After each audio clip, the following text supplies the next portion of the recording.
you can look at all this in terms of trade, but you can also see it as this maybe this other thing that, okay, we're moving towards the North American Union, and if you look at other evidence, say the Fed's complete disregard for the value of the dollar. They're printing money, they just create it electronically, but they're creating this money out of thin air faster than they ever have in the past. The dollar is at all-time lows against other currencies. Our currency is being destroyed, and there's certain things that if you look at, they start to line up, and you have to at least keep your eye out for it. Now, is it happening? Maybe, but it's an awareness thing at some level. So when it does happen, you can jump right on it and do something about it. Asia, what's going to happen with Asia next is, the Asian Union, and if there's only 3 currencies in the whole world, or 4 currencies, then it makes it a lot easier just to change everybody's currency into just one currency, and join all those unions into just one union. I mean, it's taking away our constitutional rights and our sovereignty as a country. We have less say-so in a bigger government than we do in a smaller government. We the people. It's not so much a secretive conspiracy. It's a contest between ideologies, whether we believe in our institutions here, our national sovereignty, our Constitution, or are we going to further move in the direction of international government, more UN? This country goes to war under UN resolutions. I don't like big government in Washington.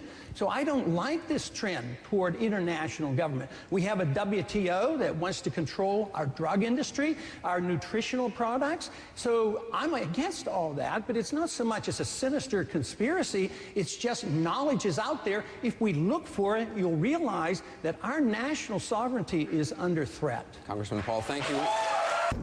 It doesn't fly. Like, our founding fathers would not have let this fly.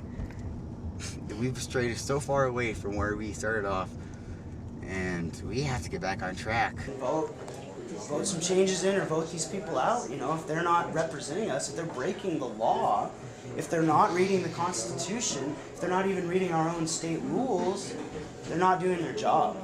Plain and simple. Just like you're saying, we need to get together here on this issue. What we need to do is to convince, we need to get it from the bottom up to where there's enough people who have an awareness of what's going on, of the Constitution, of the state rules, of whatever level they're interested in. I'm just a homeschool, stay at home, work at home, housewife, mom, and I can do something. It's got to bubble up from the bottom, because we can't climb over them and come down from the top of them. As was the case in the campaign, this continued effort will logically continue to be a grassroots effort and not a top-down, rigidly controlled central operation. This does not mean that there won't be a unifying strategy and core beliefs that guide us in our planning. Most important will be the continued emphasis on the message. That message, simply put, is the message of human liberty. It's a simple message that most people can identify with, of liberty and freedom, not having your life controlled to every imaginable degree. And I know we're still a free country in more of a sense than a lot of countries are today, but that is definitely being eroded.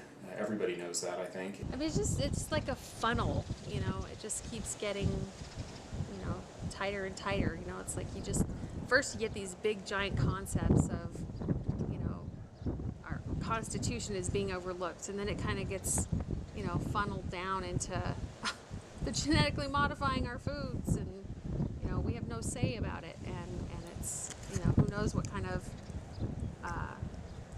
consequences there are going to be. We want to do more on a small scale in our life, in our home, with our families and friends, but we also want to do something to further things on a bigger scale too, so that it, like ripples on a pond, we want those ripples to just go out and actually have, change. I think where we need to start is right here on the ground with me and you, me and this guy walking by here who sees this, and start talking and build something up from there to where we realize that we have the power.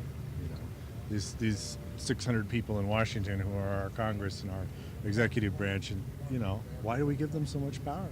Why do we let them control the world the way they do? I don't understand why that is. This is part of the reason why we're doing this, because we're turning into a police state. We don't have any freedoms anymore. It's scary. It's really, really Orwellian, and the masses are kind of asleep. They're just droned out. They're not in touch with what's happening.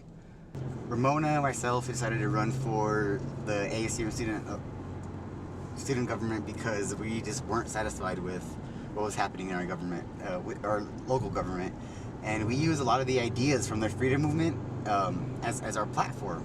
It worked out really great because it just so happens that ASU&M is run by the same type of elitist group that our government is. So we basically had to battle the establishment on a very, very local level, just here at the university, and it was we did well. I don't think we lost, because you can't really lose in politics, but we didn't win. We weren't nominated, so.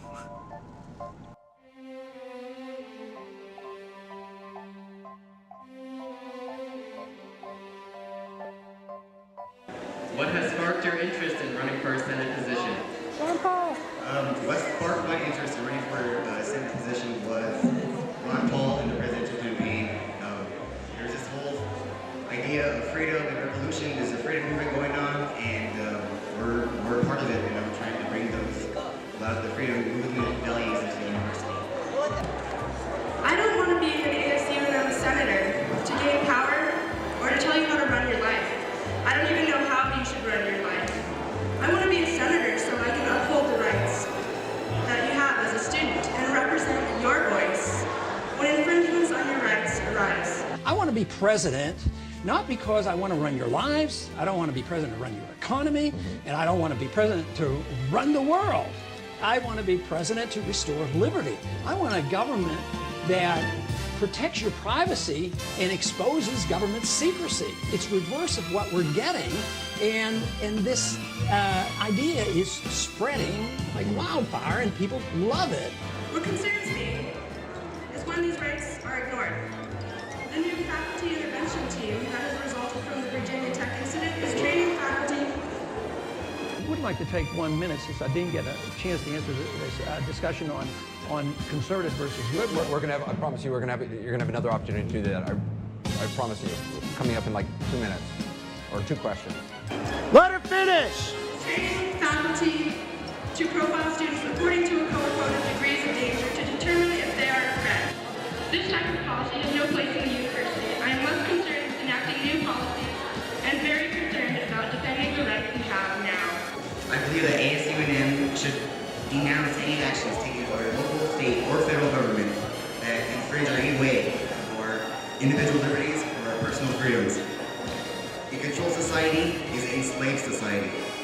That is why the younger generation must resist the theft of our freedom.